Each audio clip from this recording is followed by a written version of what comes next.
오늘 본문을 조금 설명을 드리겠습니다. 사사시대에 있었던 하나의 에피소드인데 에브라임 지역에 사는 미가라는 사람, 즉 이들은 이스라엘 사람들이고 에브라임 지파에 속한 사람들입니다. 어느 날 그 어머니가 돈이 없어져서 너무 화가 나고 한 나머지 어떤 놈인지 그 돈을 훔쳐간 놈은 아주 저주를 받아라 이런 말을 하고 다녔습니다. 그런데 알고 봤더니 그 돈은 도둑놈이 외부에서 들어와서 가져간 것이 아니고 자기 아들 미가가 가져갔던 것이에요. 근데 그 어머니가 너무 화를 내시고 낙심하시고 또 훔쳐간 사람을 저주하는 소리를 이 아들 미가가 듣고 보니 양심에 찔리기도 했겠지만 그 저주가 무서워서 엄마한테 그 돈을 다시 가지고 옵니다. 좀 의아한 건 이 대목에서 전혀 이 아들은 잘못됐다는 표현을 하지도 않고 또 그 아들의 그 모습을 그 어머니가 책망하거나 꾸짖고 나무라지도 않는다는 것이에요. 어쨌든 그 아들이 돈을 가지고 와 보니 어머니 입장에서는 좀 괘씸하긴 하지만 어쨌든 이 아들이 그 저주를 받게 생겼거든요. 그래서 이 어머니가 나름대로 묘수를 낸 것이 이 돈을 가지고서 조그마한 신상을 만들어서 그것을 상쇄시키자라는 생각을 한 것이에요. 자기가 저주한 것 때문에 자기 아들이 저주를 받게 생겼으니 이것으로 하나의 신상을 만들어서 이것을 하나님께 바치면 하나님이 이것을 어여삐 여겨서 자기 아들에게 내려갈 저주를 취소해 주지 않으실까, 이런 나름의 생각이었던 것이죠.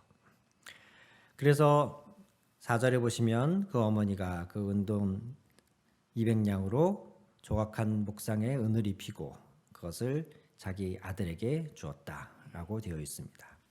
그런데 이 미가라는 이 아들은 집에 조그마한 개인 신당을 가지고 있는 사람이었기에, 애초에 에봇과 드라빔 등을 가지고 있는 사람이었기에 마침 구색이 갖춰진 거죠. 신상, 에봇, 드라빔. 거기에 더 나아가서 자기 아들 중에 하나를 제사장으로 삼아서 아예 제대로 그곳에서 하나님을 섬기는 제사도 지내고 신당으로 사용을 하게 된 것입니다.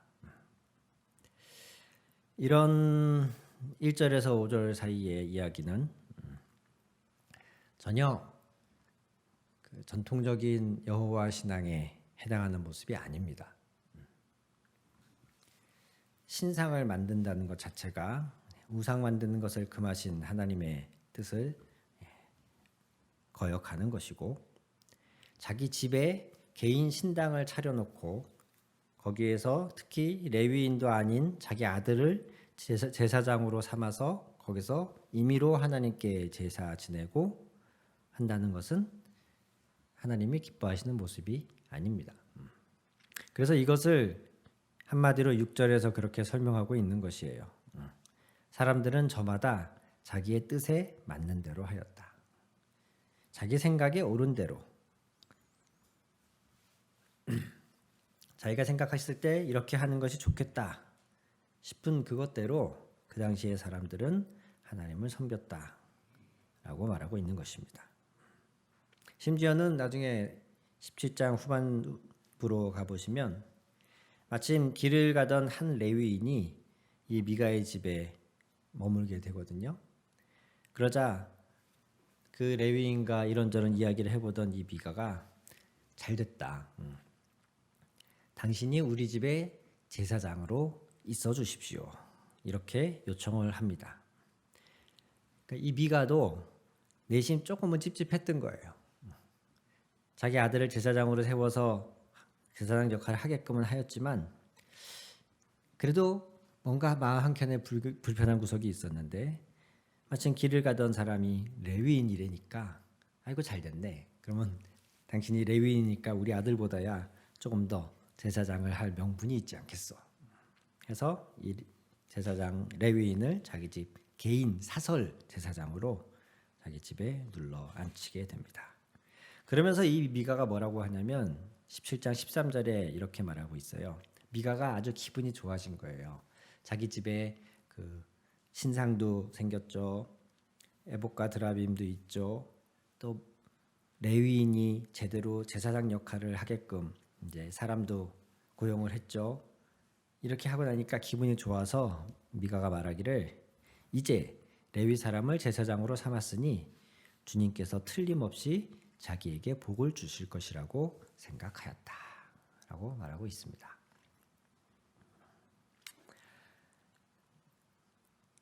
이 모든 것이 다 자기의 생각에 옳은 대로 한 것입니다. 오늘은 우리는 이 하나의 에피소드를 보면서 우리의 신앙생활에 있어서 중요한 요소 중에 하나인 나 자신을 좀 알아가는 것에 대해서 생각을 해보고자 합니다. 이 미가가 열심이 없었던 것도 아니죠. 이 미가는 나름 하나님을 잘 섬기기 위해서, 물론 그 동기는 자신이 복을 받고 자신의 가정이 잘 되고 하는 것에 좀 치우쳐 있었지만, 나름 이 사람은 가정의 하나의 공간을 따로 구별해서 그것을 신당으로 사용하게끔 하고, 구색을 갖춰서 하나님께 제사를 지내고자 레위인을 따로 돈을 줘서 고용하기까지 하는 열심을 보였습니다. 우리가 이 부분에서 생각해야 할 것이 그저 신앙생활은 열심만 있으면 되는 것이냐? 라는 질문입니다. 과거 오래전에 있었던 광고 중에 하나 그런 것이 있었죠. 지금도 가끔 회자됩니다만 열심히 산을 올라가서 봤는데 이 산이 아닌가? 열심은 있었는데 빠르게 가기는 했는데 정복하고 보니 이 산이 아닌가? 하는 거죠. 우리의 신앙생활에 내 생각에는 이렇게 하면 될 것 같고, 내 생각에는 이 열심히 하나님을 기쁘시게 할 것 같은데 과연 실제도 그러한가? 과연 성경도 그렇게 말씀하고 있는가? 우리는 우리 자신을 좀 돌아보아야 합니다. 하나님을 알아가는 것, 하나님을 잘 섬기는 것, 그것을 위해서 빠질 수 없는 요소 중에 하나가 나 자신을 아는 거예요. 나 자신을. 오늘 이 미가는 자신의 생각을 점검해 보지 않은 채 자기의 판단과 자기의 열심이 바른 방향인지 고민해 보지 않은 채 그저 자신의 생각에 옳은 대로 열심히는 했는데, 나중에 이 미가에게는 결과적으로 말씀드리자면 가지고 있던 신상이며 에봇이며 드라빔이며 다 빼앗기고, 자기가 거금을 주고 고용한 이 레위인도 미가를 배신하고 다른 지파에게 고용되어서 더 많은 보수와 더 많은 혜택을 제공하는 다른 지파에게 고용되어서 미가를 떠나고 맙니다.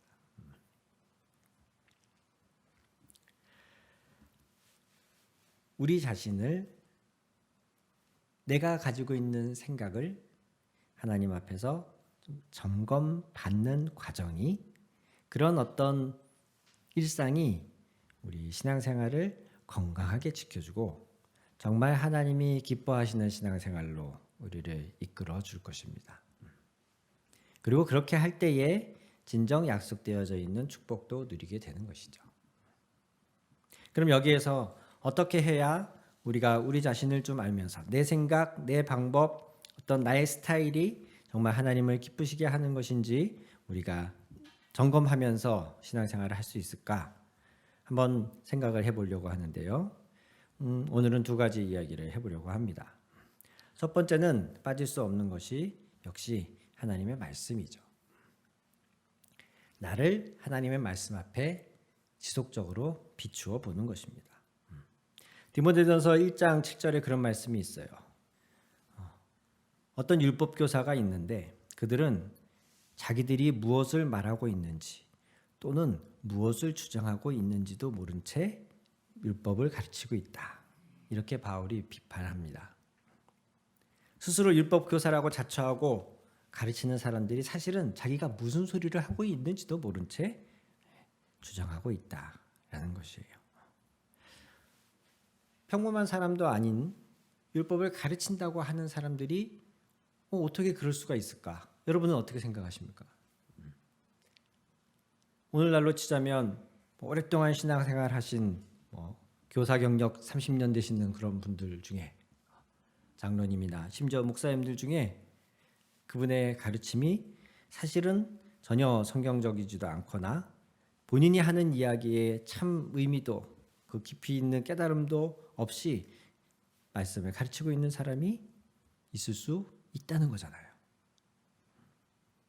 자기가 무엇을 말하고 있는지도 또는 무엇을 주장하고 있는지도 알지 못한 채 가르친다. 아니 어떻게 이럴 수가 있죠? 하나님 말씀, 성경이 아닌 다른 거를 가르치는 사람이라면 모르겠는데 율법 교사이면서 하나님 말씀을 가르치는 사람이면서 자기가 하는 말을 모른 채, 그 성경 말씀의 참 의미를 모른 채 그것을 가르친다? 이게 가능한가? 여러분은 어떻게 가능하다고 생각하세요? 문제는 가능하지 않을 것 같은데 이게 가능해서 문제예요. 이게 되더라고요. 그럼 왜 그게 그렇게 될까? 왜 하나님의 말씀을 본인이 읽고 그것을 공부하고 가르치는데 왜 그 말의 참 의미도 모른 채 오해하거나 잘못 가르칠 수 있을까? 왜 그렇게 되는 걸까? 그것이 바로 이 말씀을 자신의 생각과 자신의 판단, 자신의 취향대로 읽기 때문에 그렇다는 것입니다. 하나님의 말씀 앞에 나를 비춰본 게 아니라 자기가 이해하고 싶은 방향으로 말씀을 읽어요. 자기가 선호하는 방향으로 말씀을 해석해요. 여러분 그런 얘기 들어보셨죠? 사람이 책을 만들지만 나중에는 책이 사람을 만든다.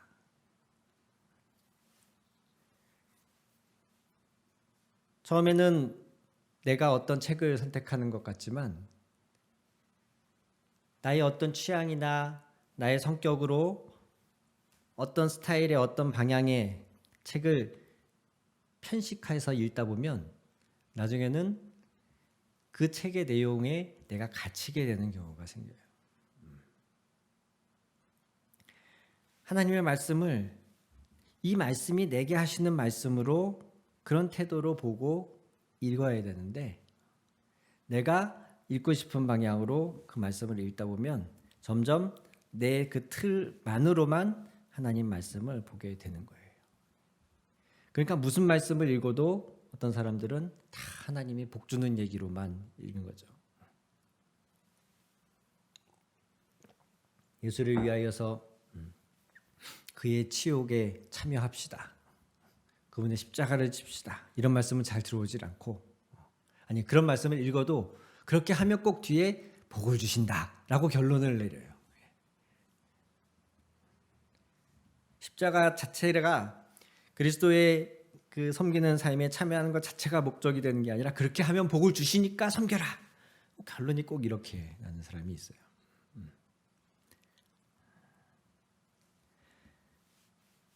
성령의 검, 그것은 곧 하나님의 말씀입니다. 우리는 성령의 검 앞에 우리 자신을 있는 그대로 열어드림으로써 그 검이 우리를 필요하신 만큼 우리의 잘못된 생각이나 상처나 오해나 편견들을 잘라내시고 수술하실 수 있도록 우리는 열린 태도와 자세로 하나님의 말씀 앞에 서야 하는 것이에요.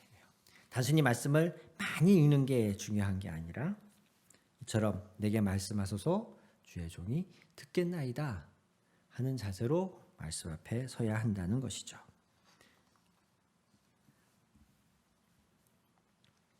이러한 태도와 자세로 말씀을 읽기 위해서는 두 번째 필요한 것이 있는데 그것이 좋은 공동체입니다. 아무리 내가 열린 태도와 자세로 하나님 앞에서 말씀을 읽는다 하여도 여전히 나라는 사람은 어떤 한계를 가진 사람이에요. 내가 모든 말씀을 이해하고 파악할 수 없어요. 나의 해석이나 내가 받은 감동이 꼭 반드시 맞으라는 보장이 없어요. 그것을 좋은 공동체 안에서, 좋은 소그룹 안에서 함께 나누어야 하는 겁니다.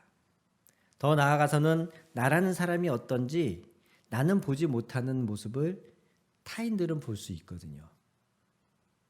그것을 서로 사랑 안에서 진리를 말하면서, 제가 좋아하는 말씀인데 에베소서 4장 15절 말씀이거든요. 사랑으로 진리를 말하고 살면서 모든 면에서 자라나서 머리가 되시는 그리스도에게까지 다다라야 합니다.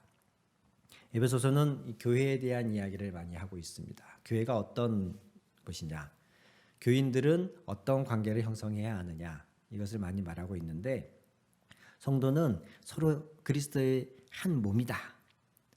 그래서 서로 잘 연결되어 있어서 머리 대신 그리스도로부터 오는 영양분을, 그분의 은혜를 서로가 잘 나눔으로써, 소통함으로써 함께 자라가야 한다. 이런 맥락의 이야기를 많이 합니다. 방금 읽은 에베소 4장 15절 말씀도 그런 내용 중에 있는 말씀인데, 머리가 되신 그리스도에게까지 이르기 위해서 꾸준히 교회가 자라가기 위해서는, 성도들이 자라가기 위해서는 사랑으로 진리를 말하는 과정이 필요하다는 거예요. 여기서 진리는 하나님의 말씀을 기본적으로 가리키지만 더 나아가서는 모든 참된 것을 포함합니다. 옳은 일, 참된 일 또는 솔직한 얘기, 이런 것을 다 포함하는 것이에요. 그것을 성도들 안에서 사랑으로 서로 나누라는 거예요. 우리가 관계를 하다 보면, 교회 생활을 하다 보면 어떤 특정한 사람에게 어떤 특정한 상황에서 뭐가 좀 불편하거나 속상하거나 마음이 힘들거나 하는 일이 있을 수 있잖아요. 또 어떤 사람이 다 좋은데 어떤 한두 가지 면 때문에 다른 교인들을 좀 상처 주거나 힘들게 하는 경우가 있잖아요.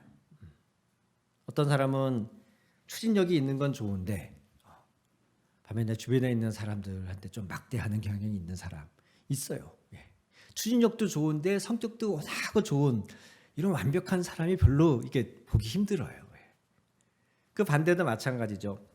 평소에 사람 참 좋고 대인관계, 인간관계 잘하고 어떤 상황, 어떤 사람들을 만나도 금방 친숙해질 수 있는 이런 사람이 일을 맡겨보니 이렇게 우왕좌왕하고 좌지우지되고 쉽게 결정을 못해서 우유부단하고 이런 사람이 있어요.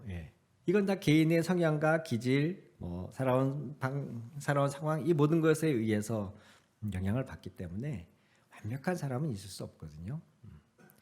모든 사람이 스스로 잘 알아서 자기를 잘 성찰하면서 자신의 연약한 부분을 잘 고쳐나가고 겸손하게 자신의 연약한 부분은 좀 잘 덮어주고 다른 사람과 장점을 잘 활용해가지고 지혜롭게 이렇게 살아갈 수 있으면 좋으련만 대부분의 사람들은 자기 자신을 잘 모르거든요.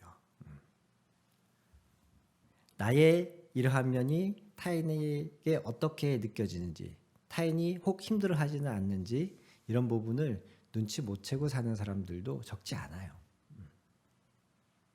소위 교회 생활하다가 상처받았어 라고 말하는 어떤 상황 속에는 대부분 이런 서로의 다름을 잘 몰라서, 그리고 내 자신의 어떤 말이나 행동이 타인에게 어떤 영향을 주는지를 잘 몰라서 생기는 사건들이 많더라는 것이에요. 이런 것들을 어떻게 우리가 개선시켜 나갈 수 있느냐? 에베소서 4장 15절은 말하는 것입니다. 사랑으로 진리를 말해라. 사랑 안에서 참된 것을, 사랑 안에서 솔직하게, 사랑 안에서 옳은 것을 말해라. 그러면서 머리가 되시는 그리스도에게까지 다다르는 것이다. 말씀하고 있는 것이에요. 좋은 공동체는 하나님의 말씀을 통해서 사랑 안에서 그 참된 것, 그 진리를 나누고 서로의 연약함이나 부족함들을 사랑 안에서 솔직하게 이야기하면서 그 연약함을 비판하거나 비난하는 것이 아니라 사랑으로 보듬어서 그 연약함이 강함으로 바뀔 수 있게끔 서로 자라가게끔 하는 공동체. 그것이 좋은 공동체, 좋은 교회라는 것이죠. 이 두 가지가 함께 병행될 때에 하나님의 말씀이라는 거울 앞에 자기 자신을 늘 비추어 보고 또 그것을 공동체로서 성도의 성령이 함께 교통하시는 그러한 공동체로서 함께 그 진리를 사랑 안에서 나누어 갈 때에 우리가 혹 나 개인의 어떤 편협한 생각이나 오해로 인해서 우리의 신앙생활이 잘못된 길을 가는 것을 막아주고 정말 정로로 하나님이 기뻐하시는 모습으로 하나님을 섬길 수 있게 우리를 붙잡아 줄 것입니다. 사랑하는 성도 여러분, 특히나 지금 우리는 코로나라는 상황에서 지금까지 교회가 겪어보지 못했던 방식의 어떤 생존 방식을 신앙생활의 방식을 새롭게 만들어가는 중에 있습니다. 이 방식들이 정말 성경적으로도 하나님 보시기에도 옳은 것인지 우리가 우리 자신을 좀 돌아보면서 현재 저희는 이런 공예배 그것도 이렇게 온라인으로 만나는 것 외에 특별히 다른 신앙생활을 공유하지 못하고 있는데 이런 것들을 좀 우리가 이제 1년 이상 좀 시간이 지났으니까 과연 어떻게 하는 것이 더 하나님을 기쁘시게 하고 우리의 신앙이 자라갈 수 있게 할 것인가 여기에 대해 더 고민하고 개인적으로 좀 말씀을 보고 기도하면서 우리의 신앙생활이 이 시대에 맞게 더 좋은 방향으로 개선되어질 수 있었으면 좋겠습니다. 오늘 이 말씀을 들은 모두가 함께 고민하시고 함께 기도해 주셨으면 좋겠습니다. 우리 같이 기도하겠습니다.